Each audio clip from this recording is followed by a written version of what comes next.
Wes and Ted's Excellent Conversation, a podcast about teaching, learning, and anything else that pops into Wes and Ted's heads. I've been thinking about excellence because obviously we're doing a podcast about it. Wait, we're doing someone's going to watch this? No, probably not. It'll be okay. Yeah, it's happening right now. Oh, all right. We're in it. Here we go. Woohoo!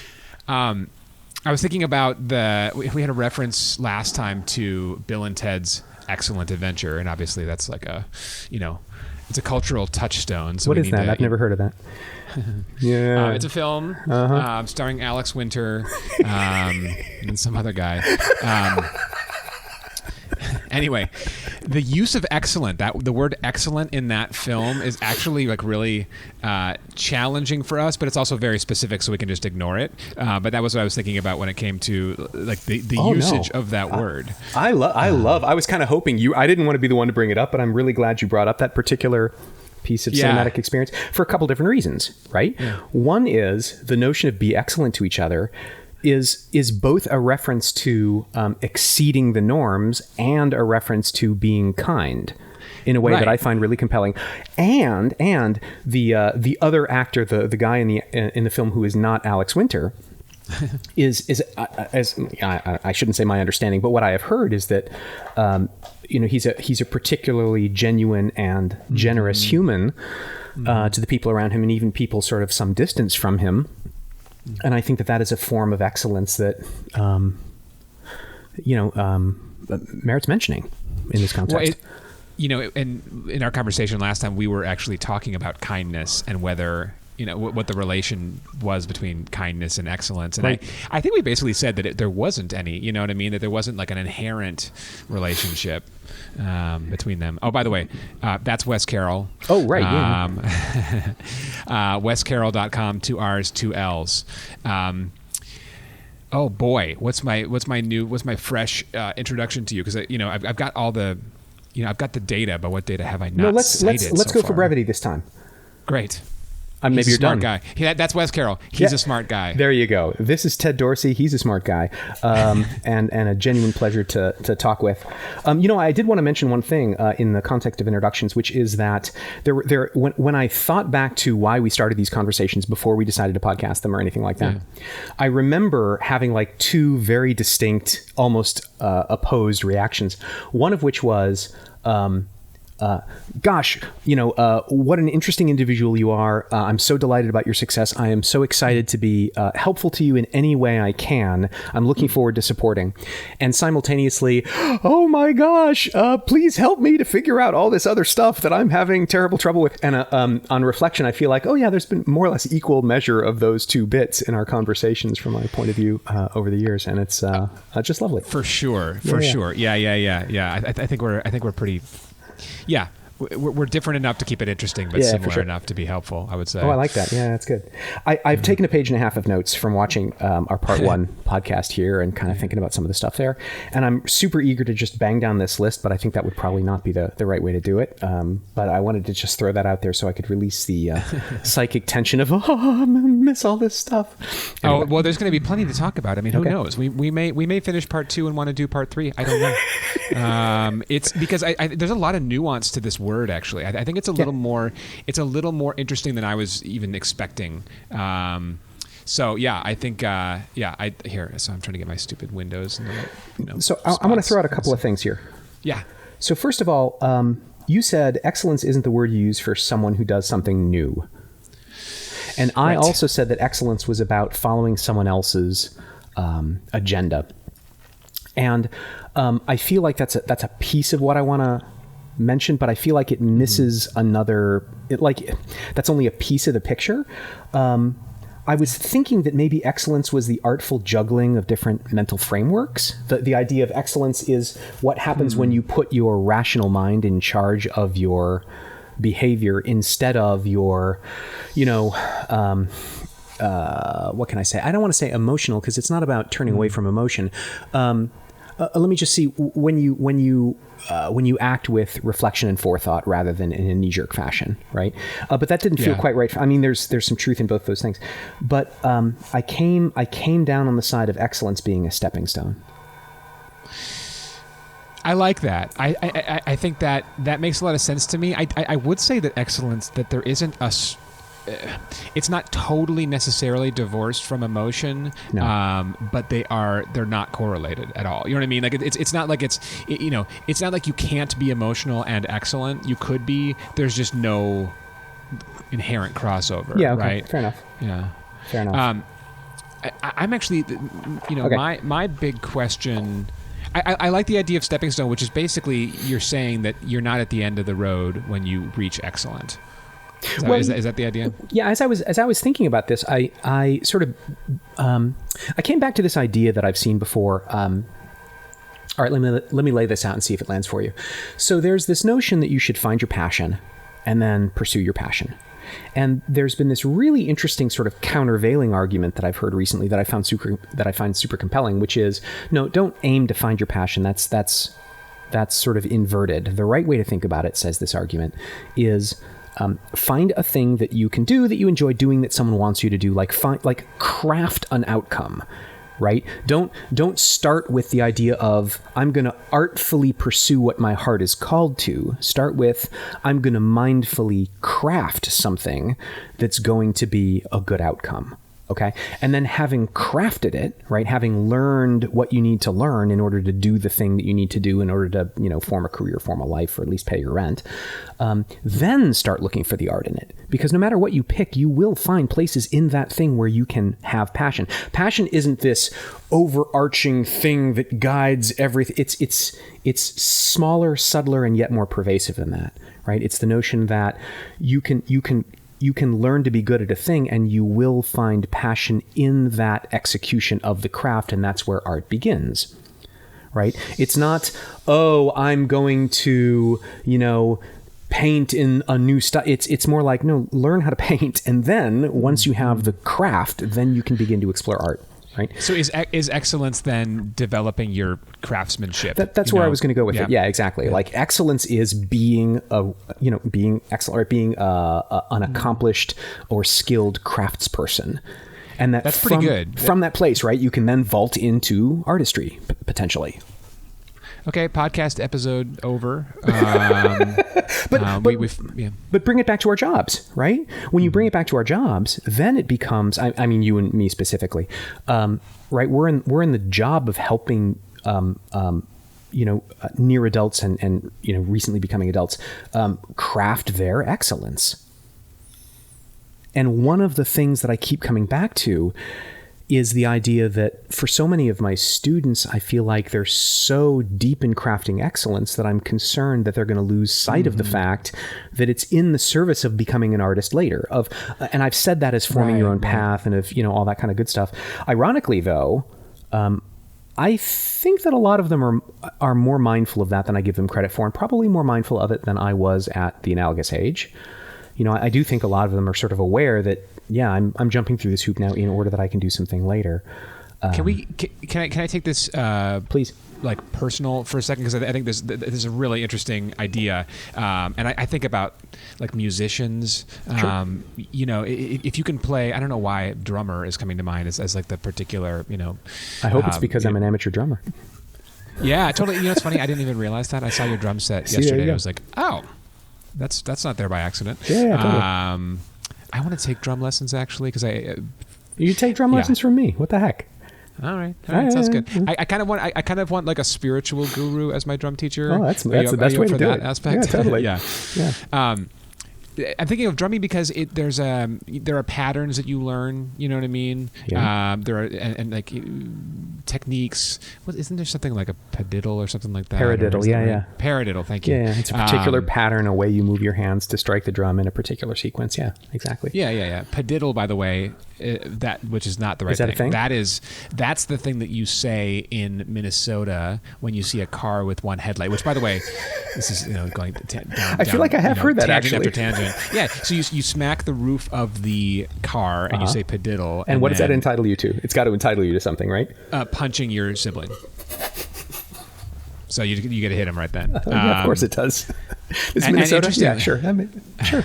I mean, you've got to keep it. You've got to do something to make it more interesting. Do you know what I mean? Like you are on a vast, sweeping, cold desert plain, basically. Oh, I thought you meant something to make the padiddle game more interesting. You're saying that is the interesting part in the otherwise. No, you need to make life more interesting. Punching your sibling is the way. Wow. Yeah, sure. Yeah. Okay. I mean, pain can be entertaining, I would say. Certainly breaks the monotony. Exacting pain also. Yeah, exactly. Yeah, if there's one thing we've learned from this pandemic, it's broken the monotony of our otherwise boring life. I'm sorry. Yes.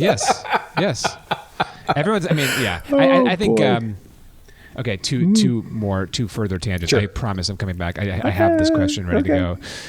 One is that cars don't have headlights that really go out anymore. It used to be really common because the bulbs were like filament bulbs, and so they would just go out like light bulbs. Exactly. Right.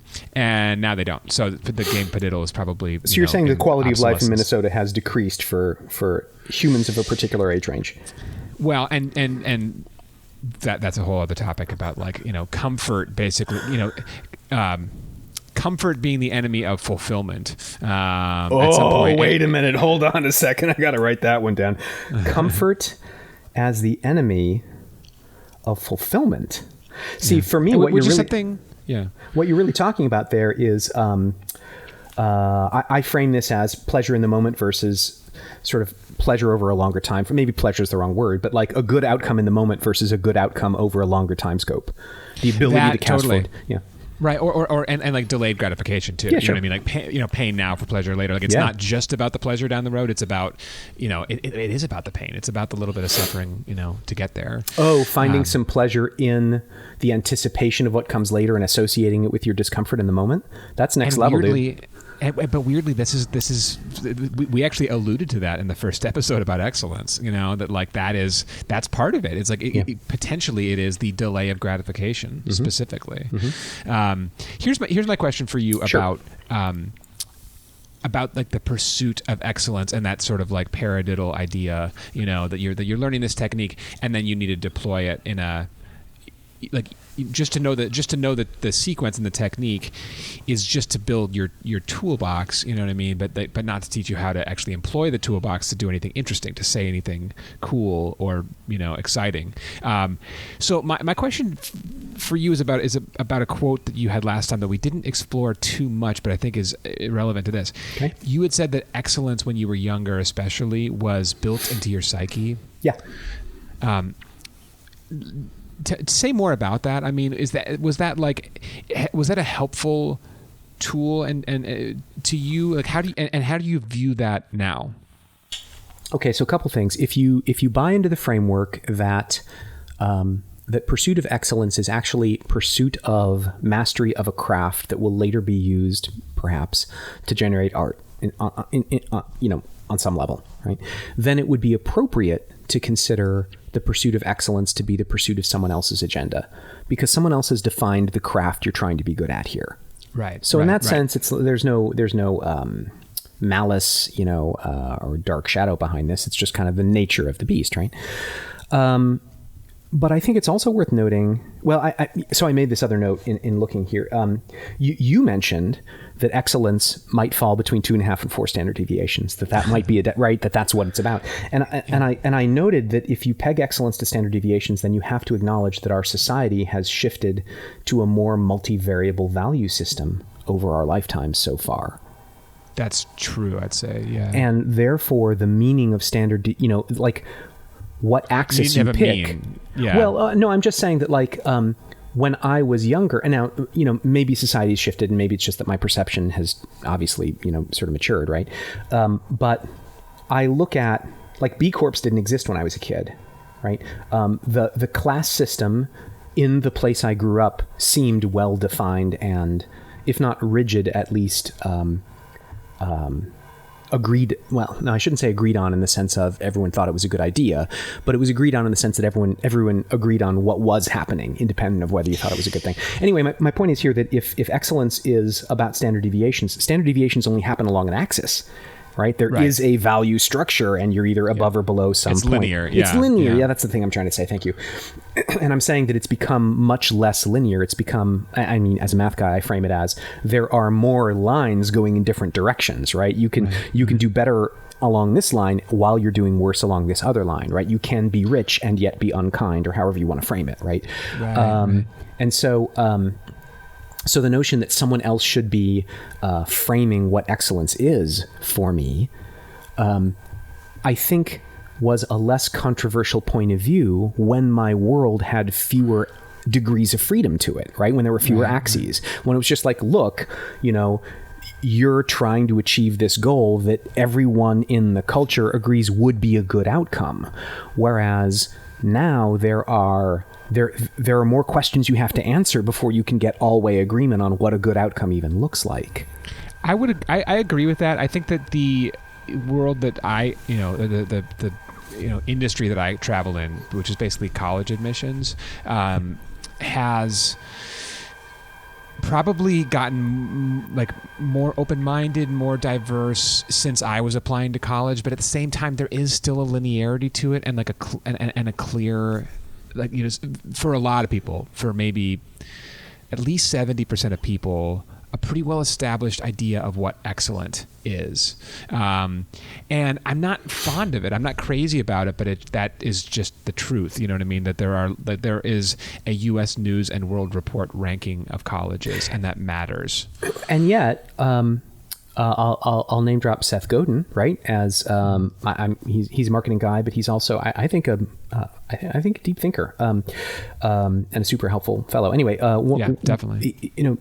He's been a pretty consistent proponent for the worldview that college is not what it's cracked up to be, or at the very least that it's not appropriate for as much of the population as we've built it out to be. And I think part of what he said, I don't want to put words in Seth Godin's mouth for Pete's sake, but my interpretation of some of what he says is that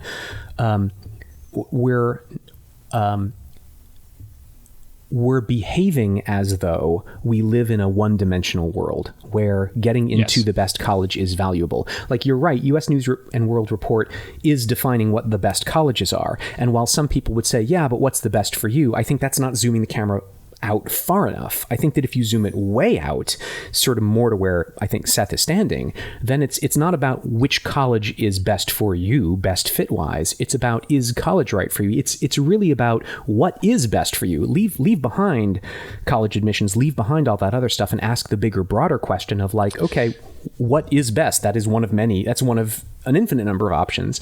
Do find best fit, but don't limit your search to anyway. Yeah. Okay.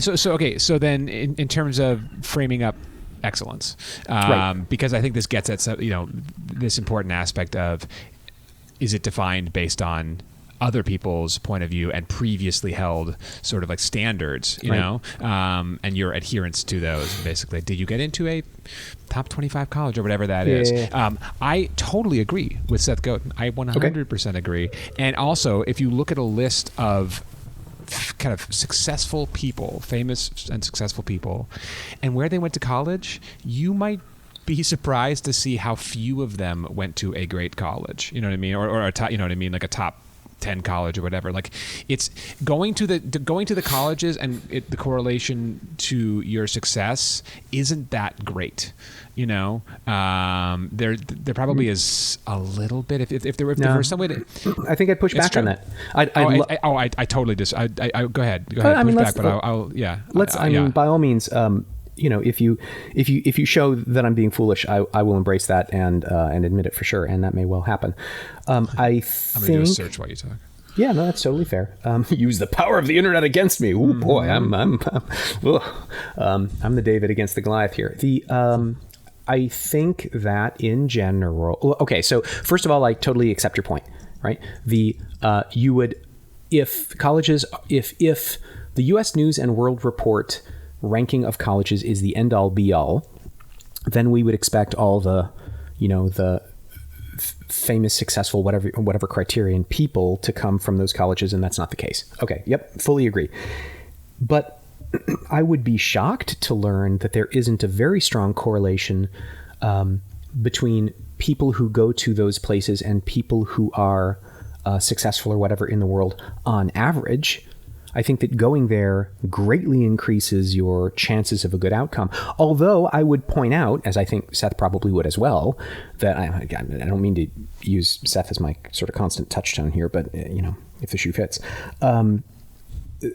I think a big piece of that is not that you're learning stuff at Harvard that's special. It's not that you're connecting up with people at Harvard that are special or whatever. I mean, sure, okay, I don't mean that that's not true, but the selection bias of being accepted by their admissions committee means that, maybe it's the stuff you learned at Harvard, maybe it's the people you met at Harvard, or maybe it's just that you had already been the sort of person Harvard was going to admit, and you would have had that good outcome independent of whether you would have accepted their invitation to attend. Yes, I get it. I understand. Yes. I think you're making a good logical point. Now, I'm just going to kind of counter with a list of some people, okay? Okay. And I'm going to ask you what they have in common. Okay. We'll go with Steve Wozniak. Okay. George Lucas. Okay. Tom Hanks. Yep. Trying to get past the sort of like celebrities here. If I know where you're going, if I'm correct in where you're aiming here, Bill Gates should probably be on the list. He's not actually. Oh, then it's not college dropouts. List. All right, fair enough. It's not. I actually skipped over that link. Amy Tan, author Amy Tan. Yeah. I'm not citing John Walsh of America's Most Wanted. That's not. By the way, I already know what this list is. Oh, okay. All right. Let's. All right. This Annette is Bening. Go ahead. It's a list of people who are awesome, which, by the way, is above excellent in the hierarchy for sure. of wonderfulness or whatever. I'm going to judge. By the way, I'm going to say that excellence does not go all the way up to 4 standard deviations above the mean. You know what? I think you're right. I'm going to slice it pretty narrowly. I'm going to say it's between 2 and 3 standard deviations above the mean, or maybe between 2 and a quarter standard deviations and 3 above the mean. Wow, you are really slicing and dicing this thing. So now I'm imagining like an internet survey that goes from bad, poor, fair, good, great, excellent, and maybe some other stuff about. Yeah, sure. All right. Yeah. Uh-huh. All right. So what do those people have in common? They all went to, ready for it? Yep. Community college. As their only college or as a stepping stone? That's an important distinction. I think it's the only one, but let's see. Okay. No, some people transferred. So Beverly Cleary was on the Ramona series. I loved her. God, I loved her. She was my early favorite author. What'd she write? She wrote the Ramona series. Oh yeah. The Mouse and the Motorcycle. Yeah. Wow. Yeah. And now we're getting back to something that you said. What did you say last time? I thought this was so great. Excellent isn't the word you use for someone who does something new. And I guess I would update that and say excellent isn't the word you use for someone who does something exceptional, unique, something really either outside the bounds or outside the rating system. Excellence is a band. And in that sense, if you're sitting somewhere in the fair, good, great level, excellence is a great thing to aspire to. And there's a path for getting there. One of the things on my notes here is the idea that, excellence is a path that is reasonably well charted in most areas. Right. But once you've achieved it, then you have the opportunity to go on and chart some new paths into new, less well charted territory. Like you wouldn't say that Bill Gates is excellent. I would say that there was a point in his development where he was excellent at a particular whatever, right? And then he sort of is no longer on the scale. I'm thinking of Bill Gates, the young technical expert who had some skills that practically no one had at a crucial point in time, right? Well, this goes back to another point we made last time that I think is important too. That real quick, here's how I'm visualizing excellence, according to it being sort of like a bar, like a section within the graph that is literally 2 1/4 to 3 standard deviations above the mean. It might be 2 1/4 to 2 3/4 standard deviations above the mean. Really, we should get into a second decimal point on this. So no, please continue. Okay, all good. That it basically it's like a section of the graph that you want to reach, and it's there's sort of like the mean, and you're kind of traveling left to right along this graph according to sort of time, and then achievement is measured on the y-axis, and excellence is that kind of, it's like a green zone at that part above the mean, right? At 2 1/4 to 2 3/4. I don't know why I'm so specific. It really does, in my mind, it feels really, really accurate. But whatever. Anyway, we were saying last time, and this is the reason why this thing that we said was true, is that you shouldn't aim for excellence. You shouldn't or you shouldn't consider excellence as your stopping point. Right. Because if you do, all you're doing is getting into that part of the graph and then chilling. Stopping. Yeah, chilling. You know? Uh-huh. Yeah. But these people that we're talking about, that list of people I just brought up, like, they did not stop there, and in fact, you shouldn't even consider stopping there. You know what I mean? Like, you shouldn't. Okay, so because then you're missing the greatest possible value of being a human, which is contributing something above and beyond. You know. Well, I said last time that the society puts outsized rewards on people who achieve marginal benefits in certain realms. And I think that rhymes with what you're saying here, that like, if you limit yourself to that band of excellence and you're at 2 3/4 standard deviation, why wouldn't you go to 3.5, where you can really make it's more than just a small difference, right? To go from 2 3/4 to 3.5 standard deviations, you're making, 10 times the difference or whatever it may be. There is a difference between our viewpoints here, I think, that I want to call out and just see what you think about. I think that you're advocating for the idea that that excellence is a certain band on a line, and that you want to move farther to the right. I'm suggesting that excellence is the end of the line on that band, and that if you want to transcend it, you need to make a shift and turn to a different direction. You need to go in a direction where there is not such a well-defined path. You need to shift from being a follower to being an explorer. Yes. So my visualization is that it's like, you're on the y-axis is your achievement, and excellence is on that. You know what I mean? It's this section of that graph, and it has a starting point and it has a stopping point. And I'm not saying you want to get to the right of it, because the right, you're traveling to the right no matter what. We're all traveling to the right, which is to say that time is going on. You know what I mean? And that, like, your time on Earth is limited, but the goal is to get vertical, is to go up. You know what I mean? And so you want to go above that green zone, and you basically like. It sounds like we do have a disagreement here.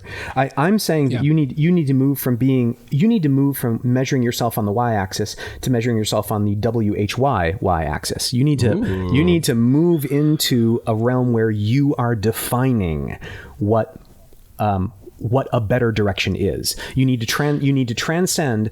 Like, what you're describing is, okay, we know which way is better, and we're trying to move beyond the green zone in that direction. And I'm saying, in order to get past the green zone, you need to get.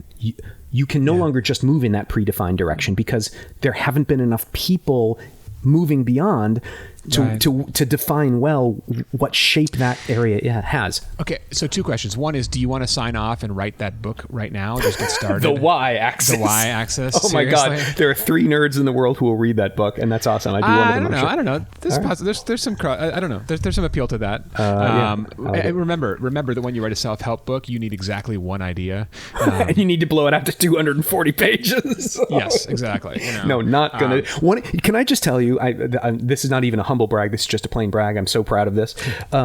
One of the people who wrote a review for my book from a few years ago, How to Be a Brighter Student, said, I've read so many books where, like, there's just one idea and it gets blown out into all these pages. And one thing I like about this book is it's exactly as long as it needs to be, no more.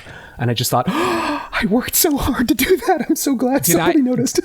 Did I say that? Because I provided a testimonial quote too, and I totally feel that way about your book. I'm so glad. Thank you. Yeah. It's it's long enough. You know what I mean? It's long enough that you're going to get something out of it, but there's not a wasted word. I'm so glad. Yeah, that's as you can hear from listening to this podcast, that is not my natural way. It's hard for me. Wow.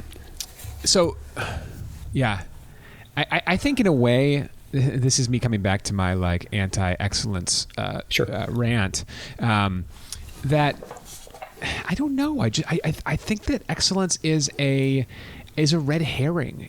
I think that like you want to develop yourself into a great craftsperson, but if your aim is just the craft, like this. Okay, going back to music, I cannot stand listening to bands where the point of the band is virtuosity. Yeah. I do not care. Yeah. And I find it like, I don't know, sort of like a little inauthentic, but mostly just pointless. Yep. If you don't have something to say, skill level is important in order for something to be listenable, right? But like Daniel Johnston is a fascinating musician. Okay. His skill level is like, meh, it's like, I don't know, B minus. He's got some skills that serve the message that he's sending out, but the important thing is the message. That's what makes him so interesting. I don't care if you went to music school. I don't care if you play jazz, better than anyone in your class. It's not interesting if you don't have something to say. Well, I mean, all right, let's get into it, right? So let's look back in, was it the 90s when Nickel Creek was sort of breaking into the mainstream a little bit? You know about them? Trio, there's I think it's a brother-sister pair and one other person. Okay. But Nickel Creek was a trio of famous bluegrass musicians who were famous in part because they were so young and so virtuosic, right? Okay. And I mean, that has its own compelling, but like one of the things that I always loved about that band was they transcended their excellence and started saying stuff, right? Well, I shouldn't say they started saying stuff. I should say that there came a point in the development of their songwriting where it really spoke to me in a way that I felt was authentic. And maybe I just missed the point of earlier. I don't mean to diss them, their early career or whatever. But, at the point that I remember the song that I first heard where I was like, okay, that is just really, really good songwriting, not just well-crafted, musicianship. It's saying something, right? Similarly, right, there was a New York Times article recently about J.D. Beck and Domi. Okay. Very, very young jazz musicians, virtuosic, just like incredible chops. And and when I first checked out some of their stuff, my first reaction was, oh, okay, this is just chops for the sake of chops. But as I listened to it more, I was like, nope, that's not what's happening here. What's happening here is that their playfulness is happening on a level that I'm not used to hearing, that I'm not even sure I have the full skill to appreciate, but I can see enough of it that I can see that it's there. And that's contrasted with people who are just, virtuosic for the sake of virtuosic, right? And again, go ahead. Okay. I was like, do you know Jacob Collier? I've heard of Jacob Collier, but no, I don't. He's interesting because he is virtuosic, way beyond anybody who's. I would say. I mean, just next level stuff. I literally don't know how many hundreds of years it's been since someone has been this virtuosic. What is his area? Or like in what is he virtuosic? Is he a jazz guitarist? What is his deal? Literally everything related to music. He is an alien. He can sing a 440 hertz A, and he can sing a 432 hertz A, and then he can kind of like differentiate the feeling that you get from those two pitches. So he can do all the technical stuff just be absolutely beyond anybody else, but then also talk about the feel. And what's interesting is he's really compelling, but he's compelling because he does this because it's fairly alien. Okay. And this is a weird thing to say. I love him. He's extremely he's amazing to watch because he's so unusual that way. And also, I want him, this is such an awful thing to say, I want him to suffer a little bit in his life so that he has more to say. I think that he needs to, he kind of like rehearses and plays out of this bedroom in his family's house, and he does everything there, right? And like, quarantine pandemic probably has affected him very little. Mm-hmm. And it would just be interesting to see him expand what he has to express using those insane tools. I do not mind I don't mind the insane tools, and they are exceptional and way above excellent in and of themselves. But I think that okay. Here's what I would say. If I'm hearing you correctly, I think I am. Yeah. Then from my framework, I would characterize this musician you've described as someone who has traveled the path to excellence and gone in a straight line beyond it, instead of making the necessary turn into this other thing that I'm trying to point at. Yeah, and this other thing, I mean, you were using the word, basically the concept of artistry, and I was saying, basically expression and telling a story, which I think is the same, related idea. Sure. And maybe you could even put another cap on that and say, oh, that's being human. That's a fuller expression of humanity. Yeah. Which, I think we find valuable. And I think that, I feel like I've probably gotten a little bit repetitive in saying this, but, excellence is adhering to a previously established human standard. Other people have been there before, and so it's just not that interesting. I think one of the things that makes our jobs as tutors and mentors interesting, difficult, maybe even there's some poignancy to it if you look at it through the right lens, is that we're simultaneously holding in our minds and our hearts the feelings and struggles associated with attempting to achieve excellence in a certain stage of cultural human development, while we are also holding in our heads sort of how that plays out, in our experience, not only our personal experience, but the experience of our peers and other people that we're coming into contact. We're always looking at sort of high school excellence through the lens of, okay, how do you launch from here? What are the different trajectories that this can take? And one of the things that keeps coming back to me is that if we accept excellence as being this narrow band that requires a turn afterwards, then that means that if we're really doing our jobs right, we are simultaneously holding the space for our students of this is the path, these are the tools, this is the goal, while in our own work as individuals, as well as business owners, as well as tutors, but as human individuals, right?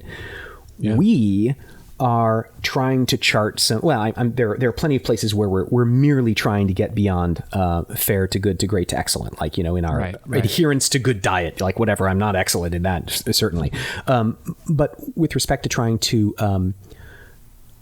We can't help but hear ourselves give advice to our students, right? And reflect on how that advice might apply to us. And there are some circumstances where it's like, well, I've transcended that piece of advice because I've done blah, blah, blah. And there are other cases where it's like, oh yeah, I got nothing on this one. Like you've moved over into the artistry domain with that question, student. And the best I can do is say, that's artistry and I have an opinion and I'm happy to share it with you. But like, you can't look to me for expertise here because... but also good for you. You know what I mean? Like that's actually that is a nobler goal to strive for, And I would even say with my students that we have really explicit goals. We have really clear numerical goals. Sure. And they apply to a standardized test, as in, this is meant to put everyone on the same linear scale. Yeah. You shouldn't have, You can have as your goal, I want to get to this score. But if that's the end of your goals, then you got a problem. What you want is you want to say, I've got to get this score in order to accomplish the goal of getting into this college, in order to accomplish the goal of fill in the blank, whatever it is. Yep. Changing the field of biomedicine, or becoming an artist of some kind. I mean, whatever the goal is, like I would, and I think I do ask kids during their kind of intake sessions. It's like, what do you really want? What are you really after here? Why are you jumping through? Like, what is the thing that you want to get to that jumping through this hoop, helps you along the path towards? Yeah, totally. Yeah. Some of my favorite college counselors are the ones, where you go to them and, what do you want to, I want to get into good college. Okay. What's a good college? Oh, okay, great. And why do you want to do that? Because good things happen if you go to a good college. It's like, nope, that's not, no.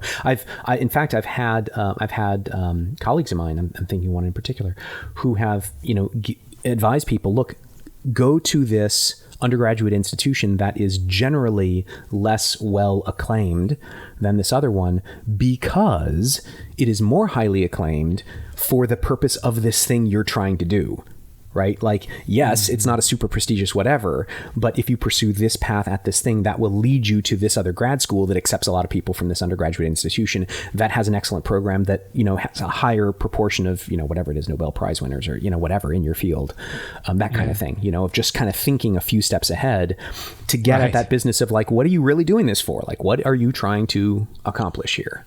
Thinking a few steps ahead that's great. I mean, that kind of, it reminds me of like being a really good chess player, because you could be an excellent chess player and get your butt kicked by a lot of people, you know what I mean? By not, like you could be outstanding and never win a tournament, because other people can be thinking a few steps ahead of you, Well, I would say, yeah. So again, I'll keep just sort of trying to embody this frame of excellence as sort of the pivot point, right, on your path. Right. And in that sense, I would think that if I were to achieve excellence as a chess player, or if I were to aim for excellence as a chess player, I would play more games. I would study a ton more games. I would get much more familiar with board positions and previously played games. I would load a lot of things into memory, and I would build sort of a mental structure for, okay, here are the kinds of patterns I need to recognize. Basically, I would try to develop my working memory so I could think farther into the future, for sure. But like, it would be a very mechanical process of, okay, let me, it's the equivalent of developing good handwriting, right? Like, it's a mechanical process that you need in order to do other stuff. And once I'm able to look at a board and say, oh, that's Ruby Lopez, or like whatever, I don't know chess, right? But once I'm able to look at a board and recognize those kinds of patterns, then I have the potential to say, okay, great, now I want to get really good at this. Now I want to start playing music with this. I'm reminded of one of the grandmasters, Polgar is her name, I think. I don't remember her first name, but she was on some TV special or something where they noted that they painted a chessboard on the side. They put a chessboard on the side of a truck, and they had the truck drive by her as she's sitting in a cafe, such that she only has like a moment to glance at the board. And then, they ask her to take out a piece of paper and just reproduce the board, which she does trivially easily, but only when the board represented on the side of the truck is a sort of a viable, normal, predictable sort of chess position. If you put the pieces in kind of a random position, she's like, well, I can kind of sort out some of this stuff. It doesn't make sense. Yeah, but it doesn't. Yeah, it doesn't. It's not a sensible sentence in her mind, right? And so it doesn't imprint, right, in the same way that a sensible thing would. Because it would. That's great. A real chess game would never end up. Yeah, you wouldn't be in that situation. So why would you? You know what I mean? There's a certain optimization to it, and that really, like, for me, that sort of points to something important about excellence, right? Like, it's really about sort of crafting this sense of like, here's the direction we're trying to go to. I've got the basic tools that are required for this thing, But again, if you're just going to be a cog in a machine, you can stop there. But if you want to not, then you got to do some other stuff. That's okay. Okay, so that also I feel like comes back to the linearity point, that she knows the games along the sort of like, these are possible chess outcomes when you play with someone who's a master, and these are the moves that would, you'd never see this board because no one would ever do that because you can't get in that position because it doesn't make any sense. Exactly. I can't remember if I've shared this in the podcast before, but there's this really interesting idea, and you and I have talked about this, I know, about situated cognition, which is basically it's a great term. Yeah, sounds fancy. That people learn according to the sort of like circumstances that they're in. State-based learning is that synonymous is that synonymous with state-based learning, or is that an adjacent idea? It sounds like it. I don't know that term, but it sounds like it's. I think that's the same idea. State-based learning is the idea that, like, if you memorized this thing in a blue room, then your ability to recall it will be enhanced by being in a blue room. Yeah, I mean, I would say it's very much related to that. Here's the anecdote that I like the most. So an education scholar, I can't remember his name because I'm not really good at that, went to Brazil, and it was during a time when the Brazilian economy was suffering from like major inflation on a daily basis. The value of the currency was changing every single day, and there were these kids who would sell candy on the beach. I remember you telling this story. Yeah, it's amazing. So they basically the ones who could do math in the context of selling candy, but if you abstracted it into just sort of the symbols of math or whatever, then they were just as puzzled as anyone else would be. Well, thanks for stealing my story. Oh, I'm sorry, but you said it on the podcast, didn't you? Or did you? Yeah. I don't know. That's what I'm saying. Oh, see, if you didn't know, I've completely ruined it. Oh no. I know you. I know that you and I have talked about it before, but I can't remember if it was on the podcast my gosh. or not. But now I don't know whether I'm excited or embarrassed. Well, either way, I guess we'll find. All right, good. That basically, like, you get good at something within the domain that you're good at it, and that's coming back to the excellence thing. That's the sort of like linear dimensionality that basically and it depends on having a domain. Exactly. So much of the stuff that you can only be excellent in a domain. Absolutely. And if you want to move beyond, then you have to start defining what the domain is to some degree. Yeah. Or leave the domain. Sure. Okay. Yeah, but I've had a question. Yeah. Go ahead. I was going to say, you brought up an interesting example. So my like ultimate example from our last podcast of someone who's excellent, and I don't even necessarily want to get into this just because I think that it's like, I just kind of want to take it as a given, is the person who earns the 8th degree black belt. I was hoping you were going to go there because I did want to. Yeah, my buddy Jordan. Yeah. Yeah, I mean that is an amazing accomplishment. And oh my gosh, yeah. And there's a handful of 8th degree black belts in the world. Like I don't even know. Like I don't know, 5, 10, 20. I don't know how many, but it's not many. Yeah. And that to me is like, in a way, like the ultimate definition of excellence. And there's nothing to frown on there. It's within a domain, and that domain is karate. I'm curious about Mark Zuckerberg, and I'm curious what you think of, like, does he? And I think you need to maybe look at him in several different domains to get at a good answer. Yeah. Is he excellent? Does he fit the? Is that the label to describe him?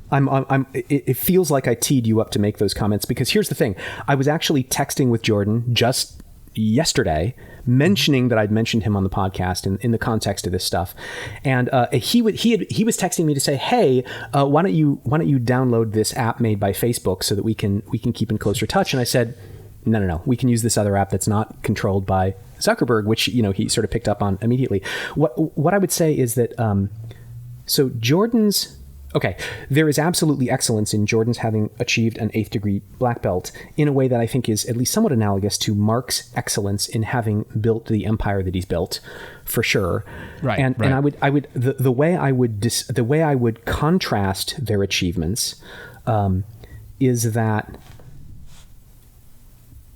Jordan, as I see what he has done, right, he's taken this extremely difficult to achieve accomplishment, and he's used it, as many do, as a conduit for teaching, other, mostly younger, but other people, right? Like he's obviously a Taekwondo instructor, right? That's a big part of what he does. But for me, the interesting part is not merely that he teaches Taekwondo or that he teaches it better than other people, but that he ties it into this bigger picture of, we're learning Taekwondo, but what we're really doing is learning leadership skills and learning discipline and learning, self-awareness and all these other things. Because it's like, are you going to get a job as an nth degree black? No, you're not going to get a job doing that. I mean, you're going to get a job that's going to require leadership, and that requires self-knowledge, and that requires self-control, and that requires all these different things, right? Mm-hmm. Let's use this as the excuse for learning these other bigger skills. Whereas I feel like, who's to say, right? He's a smart guy, Mark Zuckerberg, but it seems to me that he's been amassing power for the purpose of having power. I just can't get behind that. Like, it's just like, that's just not. Anyway. I mean, that it would be interesting to label that, and it'd be really difficult to do it without being extremely pejorative. All I can say is that, like, as far as I can tell, Zuckerberg is the guy I aspired to be when I was 9, and one of us grew out of it. Mm-hmm. And again, like, I feel bad saying that because Mark Zuckerberg is a human person whom I don't know. Like, it's easy for me to talk smack because I don't know the guy. Like, all I know is what I've read, and I don't know, right? Like, maybe I'm just dead wrong, right? But I can at least make that comment about the character represented in the press and represented in our world as that, right? Like, okay, my apologies to that human if I'm casting insult at him. And he isn't actually the person I think he is, right? But from what I have seen, it sure seems to me as though that's a fair characterization, and that's all I have to go on. So, yeah. I mean, I would say, if we're just looking at the domain of excellence or the idea of excellence, I would say within the business domain, yes, he's excellent. He has not done anything he has not reinvented business. Oh wait, no, wait! I could totally bring this full circle, right? Okay, yeah, like. Zuckerberg started from wherever he started. He aimed for excellence, and he kept going in that direction after he achieved it, instead of noting that there was a pivot point. And this is the reason. Like, let's look at. I mean, okay, say what you will about Bill Gates, but like, he built an empire, and then he went to fight malaria. Right. It's like there was that pivot point of like, okay, I've done the excellent thing, and now it's time for me to, dare I say, right, transcend it, pivot in some other direction and do something that's bigger that benefits the whole world, as opposed to just continue to play the same game, only bigger. Like, same game, only bigger. Like, that's the name of the novel that describes so many tragedies happening, in the lives of some of the people that we see in the news so much. And it doesn't have to be that way, as people who are then turning to do. What about Mackenzie? Is she still Mackenzie Bezos? I don't know. If she actually just got remarried. That's right. Of course, that's right. But just that whole business of like, in her case, right, there has been this life event that has changed her situation. And her reaction is great. I see a good thing that I can do here, and I'm just going to pursue it. It's like, oh my gosh, that's such an interesting thing that, when the two of them were untethered or what, I mean, again, I don't know what really happened there, but from the outside, it sure looks like, there was this path defined by business excellence that they were both on together. And when they were no longer together, she was like, yep, okay, here's the pivot that I see. Boom. I'm just going to... Mackenzie Scott, by the way. Mackenzie Scott. Thank you. Yeah. But I found that story so interesting and inspirational and relevant to the idea that, after you achieve excellence, right? Excellence is achievable. And after you achieve it, you got to kind of pick your head up out of take your nose off the grindstone, look around and make a pivot of some kind. What are your expectations for Mark Zuckerberg going forward? I mean, it's funny. In the 90s, I thought Bill Gates was like, this kind of like smarmy, annoying, greedy dude who had this inferior product that he was selling, the bejesus out of successfully. And then he just absolutely pivoted. And now he totally he's still annoying, I'll be honest. You know what I mean? I don't really like the timbre of his voice. But man, he's a hero. He is a human hero. Because he's fighting malaria. He's fighting to purify drinking water. He's fighting AIDS in India. He's fighting AIDS in India in part, specifically, that's a targeted effort in order to develop more like programmers basically there so that those people can improve the world, so there's like a return on investment there. Mm-hmm. It's amazing. It's brilliant. It's compassionate in the short term and the long term. It's pretty brilliant. So anyway, does Zuckerberg have it in him, or is he just a prig? Well, we won't know until we know. Who am I to say? It's interesting that you should point out kind of this return on investment in these different things that seem off the beaten path, but make sense when you look at, like, how can I say this? It is completely unclear to me that had I been in Bill Gates' position, I would have had the same pivots that he's had.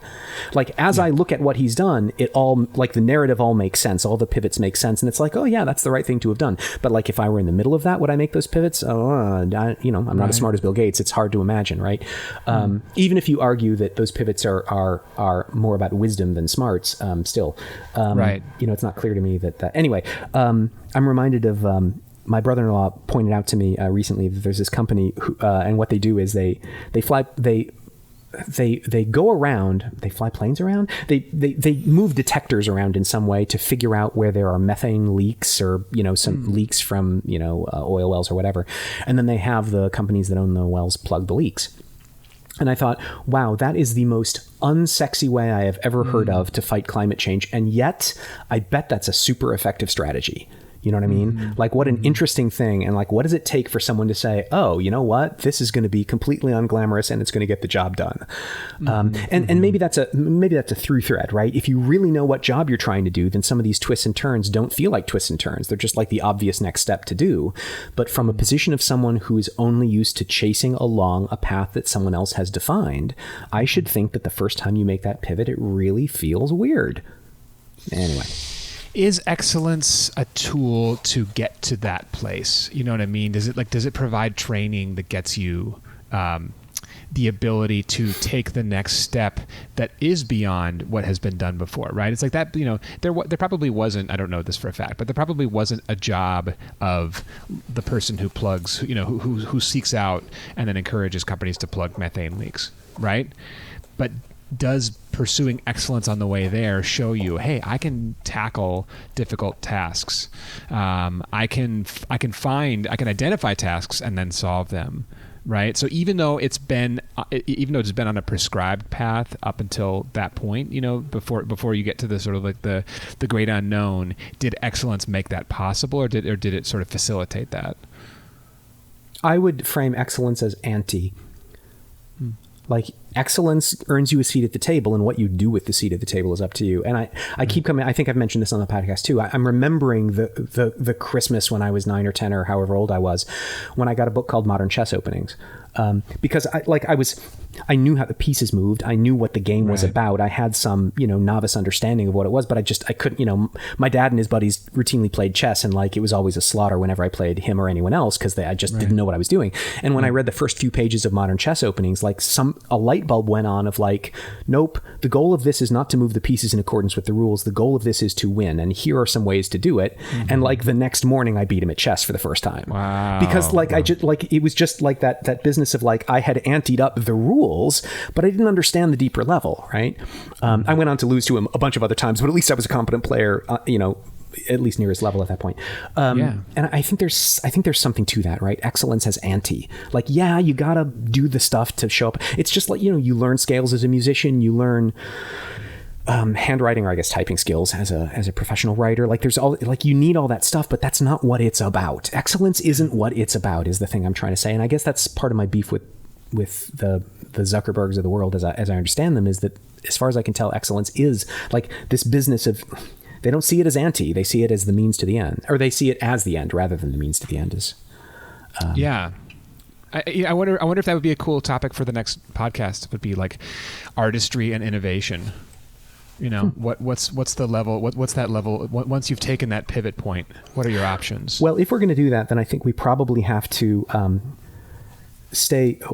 we'll be out of our depth, but we can mitigate that to some degree by talking about the way in which our own experiences as excellent students had to make way for, innovation and risk taking in building our businesses and figuring out our style as educators, in just taking leaps of faith and falling on our face a lot, because I think that's a big part of art. I think that we both experienced it in building our respective firms, and I don't know, that ties in really well for me. Do you think that might be something of interest? Yeah, I'm totally interested. Yeah. Me too. I have this piece of art behind me. If you're watching this on YouTube, you'll see it. But it's these kind of like half logs. I think they're like pieces of siding, maybe. Kind of red and green. Yeah, I see them. Okay. Yeah. Yeah. And it's got this. It's a piece of art that I really love. And I won't get into the significance of it. But the artist who made it when she was probably, I don't know, 17. She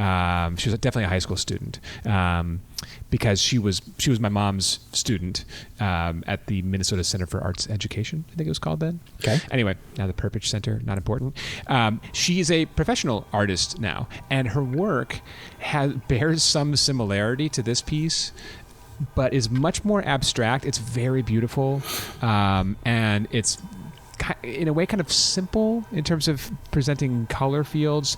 This one presents a little bit of a story, and her art now, I'm sure, is still telling a story, but in a much more abstracted way. But I think about that. I think about someone whose art evolves, and she probably wouldn't make this piece right now. I think that she wouldn't tell this particular story, but she had to tell this story in order to get to this other level. This kind of more realized, more adult, deeper level for her. I have to ask her. But Can I frame this as you're having bought into some degree with this pivot idea? Absolutely, 100%, no doubt about it. Yep. Because the piece behind me is a beautiful piece done by a high school student. You know what I mean? Like that adjective clause is very important. It absolutely is beautiful. Yeah. And that's part of what makes it beautiful, I should think, is that you recognize that it's, a path along, it's a spot along a, presumably twisty path that an artist followed in, sort of owning the power of her talents. I think the idea also of falling on your face as a step towards, becoming a master is wonderful. I hope it is, or else these scars are for nothing. Yeah, exactly. You don't inherently need to fall on your face. It's just that you are highly likely to. You definitely are going to. Yeah, that's pretty funny. Yeah, it's totally true. I have a random disclaimer, which is that I hope I didn't lose anybody on this podcast when I started talking about 2 1/4 to 2 3/4 standard deviations. I mean, probably the people who are going to listen to us anyway, appreciate that, and or think I'm just I'm getting a little bit too in the weeds or too precise. But what a random idea, what a random suggestion I made there. Listen, buddy, if my nerdery hasn't scared them away by now, I don't think that your decimal points on standard deviations are going to move the needle at all. I think it's all good. Awesome. Okay. Fantastic. Okay. That's good time. Yeah. As always, an excellent conversation. That's funny. That's actually really funny. We have not brought up the fact that the title of our podcast has the word excellent in there. That's really funny. How did we miss that? Oh, that's a problem, isn't it? And the thing is that the conversation has nothing to do with excellent. Like, it's not excellent in the way we're defining it, right? We're trying to get into that space of, let's move in these other directions, and instead of this linear. Yeah. What can you do? I totally agree with you. I would say that as far as conversations, we are aiming for that spot that is exactly 2 1/4 to 2 3/4 standard deviations above the mean within the realm of conversation, because conversation is very well established. Ask Plato. Oh my God, this is way too meta. But then again, you were a philosophy major, were you not? Or at one time you aspired to it or whatever. Longer than you were in months. Absolutely. Yeah, exactly. See, there you exactly. go. It's still in your heart, though, right? That whole draw towards philosophy is clearly. It's strong. But I don't think. I don't know. I will say I did just rewatch My Dinner with Andre, which is I haven't seen that in decades. It is. It's Wallace Shawn, right? Movie. Yeah. Wallace Shawn and Andre Gregory. Okay. And Andre Gregory, I mean, Wallace Shawn's wonderful, but he's the sort of foil. He's sort of the interviewer, and he says some great stuff. But he says what you're thinking, and Andre Gregory says everything that you're not thinking. And I believe that conversation does exceed excellent, but it's a very difficult standard to reach. Yeah. So I feel like if we're aiming at and hitting excellent conversation, we're doing just fine. On that note, my conversational partner is the inimitable Ted Dorsey at tutorted.com. Yep, tutorted.com. And then Wes Carroll at wescarroll.com. 2 R's, 2 L's. He's a brilliant man. And if you need any help with math ever or problem solving, he's your go-to guy. And hopefully, my bet is you already know that from the conversation thus far. But I suppose that's true. And if you find yourself in the need of jumping through the ACT, SAT hoop with excellence and without boredom, Ted is your guy. Yep. And the part of the not to put too fine a point on this, but the part of what I do that I think is separate from excellent is basically that we understand the emotional side of the journey, and that is like the psychological side of the journey, and that's a huge part of it. And anyway, I could go on about that, but that's for another time. That's for another episode. Yeah, I think we have that in common, and I think it's starting to become a more popular stance for people in our position, and I'm really glad to see that shift. It's much needed. That's good stuff. All right, guys, we'll see you next time. Thanks. Sounds good. Thanks as always. Thanks for hanging with us. Click subscribe, ring the bell, tell a friend, leave a comment. You know the drill.